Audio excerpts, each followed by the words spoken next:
மதி வீட்டின் வாசலில் தலையில் கை வைத்தபடி அமர்ந்திருந்தாள். வீட்டுக்குள் இருந்தவர்கள் ஒவ்வொருவராக வெளியே வந்து அவளை பார்த்துட்டு கொண்டிருந்தார்கள். ஆனால் யாருடைய வார்த்தைகளும் அவள் காதில் விழவில்லை. மனதில் குவிந்திருந்த வேதனை மட்டுமே அவளை முழுவதுமாக ஆக்கிரமித்திருந்தது. ஒரு பெண் திருமணமாகி புதிய வீட்டிற்கு வந்த பிறகு அந்த வீட்டையே தன் உலகமாக நினைத்து வாழ முயற்சிப்பாள். ஆனால் அந்த உலகமே தன்னை ஏற்றுக்கொள்ள மறுக்கும்போது அவள் மனம் எந்த அளவிற்கு உடையும் என்பதை அந்த நேரத்தில் மதியை பார்த்தாலே புரிந்து கொள்ள முடிந்தது. மலர் மெதுவாக அவளருகில் வந்து அமர்ந்தாள். அவள் முகத்தில் வருத்தம் தெரிந்தது. சில நிமிடங்கள் அமைதியாக இருந்த பிறகு மதியின் கைகளை பிடித்து மன்னிப்பு கேட்டாள். கோபத்தில் பேசிய வார்த்தைகள் இவ்வளவு பெரிய பிரச்சனையாக மாறும் என்று நினைக்கவில்லை என்று கூறினாள். ஆனால் மதி எதுவும் பேசவில்லை. அவள் கண்களில் இருந்த கண்ணீரே அவள் மனநிலையை வெளிப்படுத்தி கொண்டிருந்தது. வீட்டுக்குள்ளிருந்து பார்த்து கொண்டிருந்தவர்கள் இந்த பிரச்சனை எப்படி முடியும் என்ற பதட்டத்தில் இருந்தனர். அதே நேரத்தில் வீட்டின் மற்றொரு பக்கத்தில் ராகவன் தொடர்ந்து தொலைபேசியில் பேசிக் கொண்டிருந்தார். அவர் பேசும் ஒவ்வொரு வார்த்தையிலும் கோபமும் பிடிவாதமும் கலந்திருந்தது. வீட்டின் மரியாதை காக்கப்பட வேண்டும் என்பதற்காக எவ்வளவு தூரம் வேண்டுமானாலும் செல்ல தயாராக இருந்தார். ஆனால் அந்த நேரத்தில் பாக்யராஜ் மட்டும் வேறு விதமாக யோசித்தார். ஒரு பெண் இரவு நேரத்தில் வீட்டிற்கு வெளியே அமர்ந்திருப்பது நல்ல விஷயம் அல்ல என்றும் முதலில் அவளை உள்ளே அழைத்து பேச வேண்டும் என்றும் கூறினார். ஆனால் அவரது வார்த்தைகளுக்கு யாரும் முக்கியத்துவம் கொடுக்கவில்லை. மாறாக வீட்டில் ஒழுங்கை கற்றுக் கொடுக்க வேண்டிய நேரம் இது என்று சிலர் கூற ஆரம்பித்தனர். அந்த பேச்சுகள் மதியின் மனதை இன்னும் அதிகமாக காயப்படுத்தின. அவள் அமைதியாக இருந்தாலும் உள்ளுக்குள் 1000 கேள்விகள் எழுந்து கொண்டிருந்தன. தன்னுடைய தவறு என்ன என்ற கேள்விக்கே பதில் கிடைக்காமல் அவள் தவித்துக் கொண்டிருந்தாள். சில நிமிடங்களில் அக்கம் பக்கத்தினர் கூட வீட்டின் முன்பு திரள ஆரம்பித்தனர். வீட்டின் வாசலில் அமர்ந்திருந்த மதியை பார்த்து பலரும் கவலைப்பட்டனர். யாராவது அவளை காயப்படுத்தி விட்டார்களா என்று கேட்டனர். சிலர் போலீசுக்கு தகவல் கொடுக்க வேண்டுமா என்று கூட ஆலோசனை கூறினர். ஆனால் மலர் அவர்களை சமாதானப்படுத்த முயன்றாள்.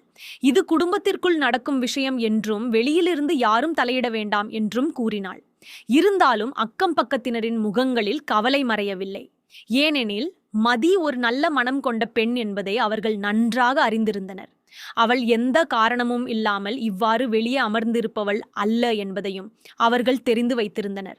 அதனால் சூழ்நிலை சாதாரணமாக இல்லை என்பது அனைவருக்கும் புரிந்தது. அந்த நேரத்தில் தங்கராஜும் ரேவதியும் காரில் வீட்டிற்கு வந்து சேர்ந்தனர். காரிலிருந்து இறங்கியவுடன் அவர்கள் நேராக மதியிடம் சென்றனர். ரேவதி அவளை உள்ளே வரும்படி கேட்டாள். ஆனால் மதி மறுத்துவிட்டாள். இந்த பிரச்சனைக்கு ஒரு முடிவு கிடைக்காமல் தான் உள்ளே வரமாட்டேன் என்று உறுதியாக கூறினாள். அவளுடைய குரலில் இருந்த உறுதி அனைவரையும் அதிர்ச்சியடையச் செய்தது. தங்கராஜ் அந்த பதிலை கேட்டவுடன் முகம் கடினமடைந்தது. அவர் அனைவரையும் அங்கிருந்து விலகச் சொல்லி மதியுடன் தனியாக பேச ஆரம்பித்தார். ஒரு பெண் குடும்பத்தில் அமைதியாக இருக்க வேண்டும் என்றும் பெரியவர்களின் வார்த்தையை கேட்க வேண்டும் என்றும் அறிவுரை கூற ஆரம்பித்தார். ஆனால் அந்த அறிவுரைகள் மதியின் மனதில் எந்த மாற்றத்தையும் ஏற்படுத்தவில்லை. ஏனெனில் அவள் எதிர்பார்த்தது புரிதல்தான். ஆனால் கிடைத்தது குற்றச்சாட்டுகள் மட்டுமே. மதி மெதுவாக பேச ஆரம்பித்தாள். இந்த திருமணத்திற்கு முன்பே தன்னுடைய விருப்பத்தை பலமுறை கூறியதாகவும் சில விஷயங்கள் பொருந்தாதென்று எச்சரித்ததாகவும் சொன்னாள். ஆனால் யாரும் அதை கவனிக்கவில்லை என்றாள்.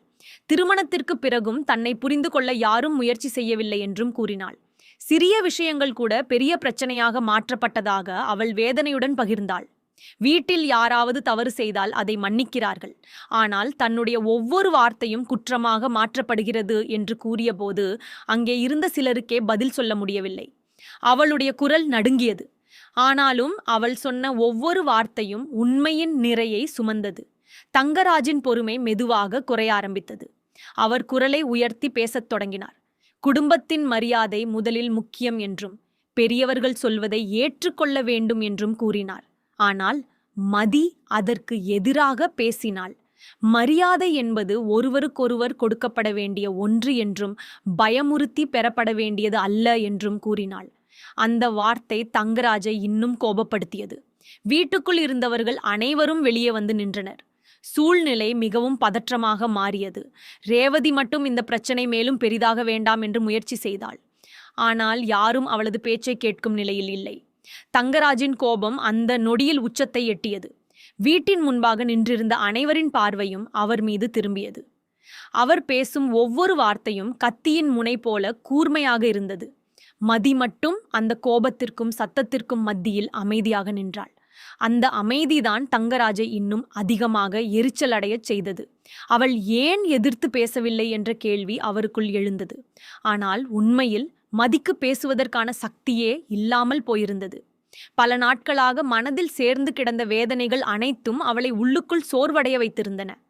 அவள் எதிர்த்து பேசினாலும் தவறு என்றும், அமைதியாக இருந்தாலும் தவறு என்றும் கருதப்படும் சூழ்நிலையில் இருந்தாள். அந்த நிலை ஒரு மனிதனை எவ்வளவு தூரம் உடைக்க முடியும் என்பதற்கு மதி ஒரு உதாரணமாக நின்றாள். சில நொடிகளில் தங்கராஜ் மிகவும் கடுமையான முடிவை எடுத்தார்.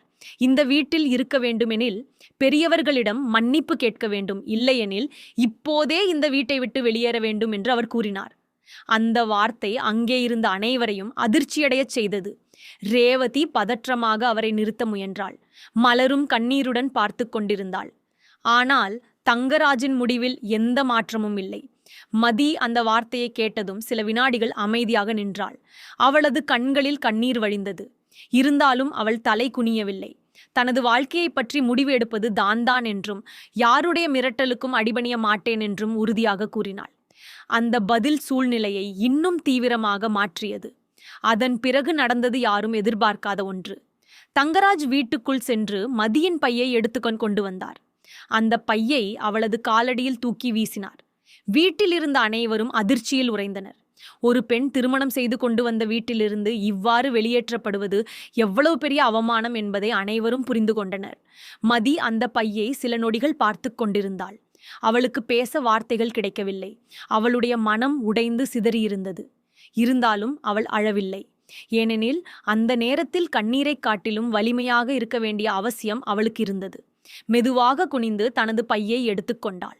பின்னர் யாரையும் பார்க்காமல் வீட்டை விட்டு வெளியே நடந்தாள். இரவு மேலும் இருண்டு கொண்டே சென்றது. தெருவிளக்குகளின் மங்கலான ஒளி மட்டுமே அந்த சாலையை ஒளிரச் செய்தது. மதி தனியாக நடந்து கொண்டிருந்தாள். அவள் செல்லும் இடம் எது என்று கூட அவளுக்கு தெரியவில்லை. மனதில் இருந்த வேதனை காரணமாக சுற்றியுள்ள உலகமே அவளுக்கு தெரியாமல் போயிருந்தது. சில நேரங்களில் வாழ்க்கை முழுவதும் தவறான முடிவுகளால் நிரம்பியிருக்கிறது போல தோன்றும். அந்த உணர்வை அந்த இரவில் மதி அனுபவித்துக் கொண்டிருந்தாள். திருமணத்திற்கு பிறகு சந்தித்த ஒவ்வொரு அவமானமும் ஒவ்வொரு சண்டையும் அவளது நினைவில் மீண்டும் மீண்டும் தோன்றிக் கொண்டிருந்தது. தன்னை புரிந்து கொள்ள முயன்ற ஒருவர் கூட அந்த வீட்டில் இல்லையா என்ற கேள்வி அவளது மனதை கிழித்து கொண்டிருந்தது. அதே நேரத்தில் மறுபுறம் சுரேஷ் காவல் நிலையத்தில் இருந்தார். அவர் கையாள்ந்த ஒரு வழக்கு காரணமாக அங்கே பல்வேறு அழுத்தங்கள் உருவாகியிருந்தன. உயரதிகாரிகளிடமிருந்து அழைப்புகள் வந்து கொண்டே இருந்தன. அரசியல் செல்வாக்கு கொண்டவர்கள் தலையிட முயற்சித்தனர். இருந்தாலும் சுரேஷ் தனது கடமையில் இருந்து பின்வாங்கவில்லை. சட்டப்படி செய்ய வேண்டியதை செய்தேன் என்ற நம்பிக்கையுடன் அவர் நின்றார். ஆனால் அந்த வேலை பளுவில் வீட்டிலிருந்து தொடர்ந்து வந்த அழைப்புகளை கவனிக்கவில்லை. அவருக்கு தெரியாமல் வீட்டில் மிகப்பெரிய பிரச்சனை வெடித்துக் கொண்டிருந்தது. ஒரு கணவன் தனது மனைவிக்கு மிகவும் தேவையான நேரத்தில் அருகிலில்லாத சூழ்நிலை உருவாகியிருந்தது. சில நேரம் கழித்து எஸ்பி அவரை அழைத்தார். இரவு மிகவும் ஆகிவிட்டதால் ஒன்றாக கிளம்பலாம் என்று கூறினார். சுரேஷும் சம்மதித்தார். மழை பெய்யத் தொடங்கியிருந்தது. இரவு குளிராக மாறியிருந்தது. இருவரும் காரில் பயணம் செய்து கொண்டிருந்தனர். வழியெங்கும் சுரேஷின் மனதில் ஏதோ ஒரு அமைதியின்மை இருந்தது. காரணம் என்ன என்று அவருக்கே தெரியவில்லை. வீட்டிலிருந்து வந்த அழைப்புகளை நினைத்த போது சிறிது கவலை தோன்றியது. ஆனால் அது இவ்வளவு பெரிய பிரச்சனையாக இருக்கும் என்று அவர் நினைக்கவில்லை. வாழ்க்கையில் சில நேரங்களில் நம்மை நோக்கி வரும் புயலை நாமே உணர முடியாமல் இருப்போம். அந்த இரவும் அப்படித்தான் இருந்தது. கார் நகரத்தின் ஒரு பகுதியை கடந்து செல்லும் போது திடீரென பெரிய கூட்டம் ஒன்று சாலையோரத்தில் திரண்டிருப்பதை சுரேஷ் கவனித்தார். மக்கள் அனைவரும் ஒரே இடத்தை நோக்கி பார்த்து கொண்டிருந்தனர். சிலர் பதற்றமாக பேசிக் கொண்டிருந்தனர். உடனே சுரேஷுக்கு சந்தேகம் ஏற்பட்டது. ஏதோ விபத்து நடந்திருக்கலாம் என்று நினைத்தார். காரை நிறுத்த சொல்லி கீழே இறங்கினார். எஸ்பி தேவையற்ற ஆபத்து எதுவும் இருக்கக்கூடாது என்று கூறினாலும் சுரேஷ் அங்கே சென்று பார்க்க வேண்டும் என்ற உணர்வை அடக்க முடியவில்லை. அவர் கூட்டத்தை தள்ளிவிட்டு உள்ளே சென்றார். அடுத்த நொடியே அவரது கால்கள் நடுங்கின. சாலையோரத்தில் ரத்தம் படிந்த நிலையில் மதி கிடந்தாள். அவளுடைய பை ஒரு பக்கம் விழுந்திருந்தது. நெற்றியில் ஆழமான காயம் இருந்தது. மழை துளிகள் அவளது முகத்தில் விழுந்து கொண்டிருந்தன. அந்த காட்சியை பார்த்த சுரேஷின் இதயம் நின்று விட்டது போல உணர்ந்தார். சில வினாடிகள் அவர் மூச்சே விட முடியாமல் நின்றார். பின்னர் பதற்றத்துடன் மதி அருகில் ஓடினார். அவளது பெயரை மீண்டும் மீண்டும் அழைத்தார். ஆனால் எந்த பதிலும் இல்லை. அங்கே இருந்தவர்கள் ஒரு வாகனம் மோதிவிட்டு சென்றதாக கூறினர். யாருக்கும் அவளை பற்றி எதுவும் தெரியவில்லை. தனியாக நடந்து கொண்டிருந்த இந்த பெண் யார் என்பதையே அவர்கள் அறியவில்லை. ஆனால் சுரேஷுக்கு அந்த நொடியில்தான் உண்மை புரிந்தது. அவள் வெறும் மனைவி அல்ல, தனது வாழ்க்கையில் மிக முக்கியமான ஒருவராக மாறிவிட்டாள் என்பதே அவர் முதல் முறையாக உணர்ந்தார். அவர் உடனடியாக மதியை தூக்கிக் கொண்டு மருத்துவமனைக்கு விரைந்தார். கார் முழுவதும் பதற்றமான அமைதி நிலவியது.